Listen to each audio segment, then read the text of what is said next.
நல்ல soft and ஜூஸியா டேஸ்டியான ஒரு கேரமல் புட்டிங் கேரமல் சாஸோடு சிம்பிளா வீட்டிலே செய்யறது எப்படின்னு பார்க்கலாம்.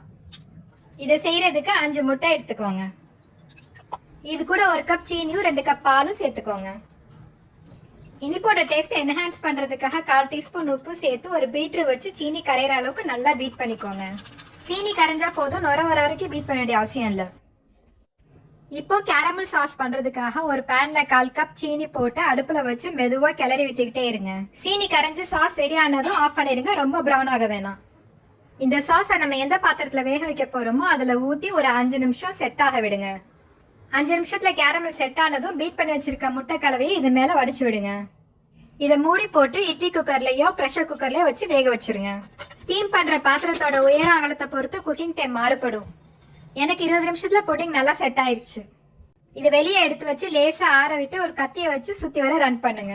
பாத்திரத்தை எல்லா பக்கம் சுத்தி சுத்தி திருப்பி விட்டு லேசா எடுத்து விடுங்க. அப்பதான் ஓரத்துல ஒட்டாம புட்டிங் எடுக்க ஈஸியா வரும். இப்ப இதுக்கு மேல ஒரு பிளேட்டை கவுத்தி லேசா திருப்பி விடுங்க.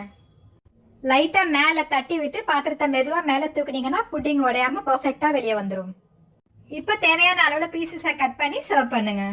இதை ஃப்ரிட்ஜில் வச்சு சர்வ் பண்ணும்போது டேஸ்ட் இன்னும் சூப்பரா இருக்கும்.